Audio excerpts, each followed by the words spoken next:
फेरि पनि स्क्यामको बारेमा अलर्ट मेसेज लिएर आएको छु। यो भिडियो चाहिँ ध्यान दिएर सुन्नुहोस् होला। यो भिडियो चाहिँ एकदम छोरीको लागि हो। छोरी दिदीबहिनी, हाम्रो दिदीबहिनीहरू अहिले स्क्याममा परिरहेछ। दिल्ली, मुम्बई र नेपाल अनि सिलगढी है, जति पनि वेस्ट बेङ्गालमा हाम्रो नेपाली दिदीबहिनीहरू छ उहाँहरू चाहिँ परिसक्नु भएको छ र सिक्किममा पनि 4-5 वटा केस भइसकेको छ।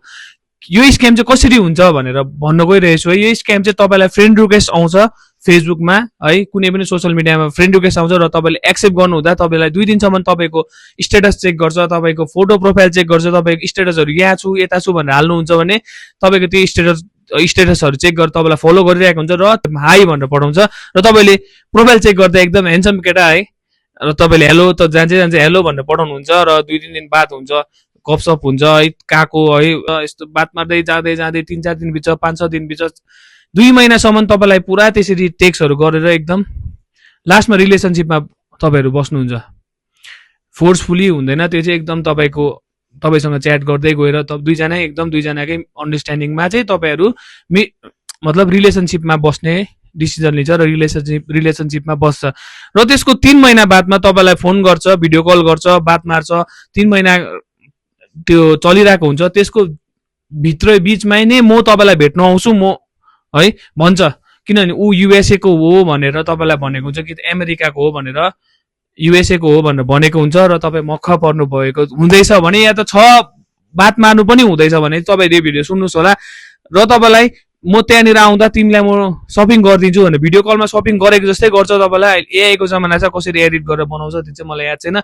सपिङ गरिदिन्छ तपाईँलाई, यो कतिको, यो 1 लाखको सामान, यो 2 लाखको, यो 3 लाखको भन्दै तपाईँलाई ब्यागहरू, जुत्ताहरू, मजाको सामानहरू किनिदिन्छ, मोबाइलहरू किनिदिन्छ दामी र प्याकिङ गरेको भिडियो पनि बनाउँछ र आउने दिन 1 दिन अगाडि चाहिँ उसको आमा या त बाबा, बोजू या बाजे को मेरो बित्नु भयो र म आउनु सकिनँ, तर यो मैले टिकट काटिसकेको थिएँ, यो सामान चाहिँ तिमीलाई म पार्सल गरिदिन्छु, तिमी सिपिङको चार्ज चाहिँ तिमी दिनु भनेर तपाईँलाई मेसेज गर्छ र तपाईँको एमाउन्ट तपाईँलाई भनेको हुँदैन कतिको छ है र तपाईँ ठिकैको छ होला भनेर तपाईँ खुसी बस्नुहुन्छ र तपाईँलाई त्यसको 1 हप्ता बादमा एयरपोर्टबाट फोन आउँछ, नेपाली नै बोल्छ तपाईँसँग र भन्छ बहिनी तिम्रो सामान आएको रहेछ, रिसिभ गर्ने कि के गर्ने कि रिटर्न गरिदिउँ भन्छ। तपाईँले रिसिभ गर्छ है।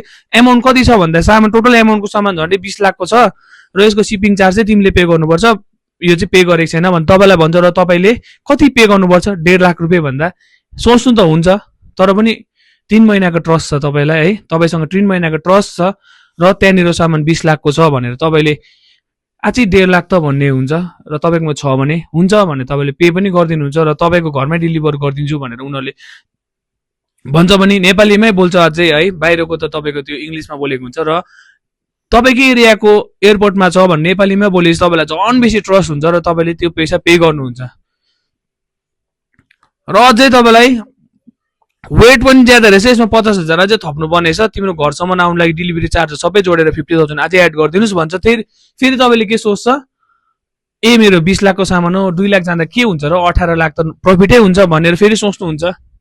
जब तपाईँले 50,000 हाल्नुहुन्छ त्यसपछि तपाईँको बोयफ्रेन्डले तपाईँलाई ब्लक गरिदिन्छ, त्यो एयरपोर्टको मान्छेले पनि ब्लक गरिदिन्छ। तपाईँ एयरपोर्टमा इन्क्वायरी गर्दाखेरि तपाईँको नाममा एउटा पनि सामान आएको हुँदैन, उनीहरू दुईजनै जो तपाईँसँग बोलेको हुन्छ त्यो पनि स्क्यामर हुन्छ र एयरपोर्टको मान्छे पनि स्क्यामर हुन्छ। यो भिडियो चाहिँ एकदम सेयर गर्नु होला, तपाईँको छोरी, दिदी, बहिनी है, कोही पनि यो स्क्याममा चाहिँ नपरेको होस् र सिक्किममा धेरै कम्ती भएको छ यो स्क्याम है। एकदम सेयर गर्नुहोस्, यो स्क्यामलाई आउनुभन्दा अगाडि नै हामीले सबैले बुझिसकेको होस्। धन्यवाद।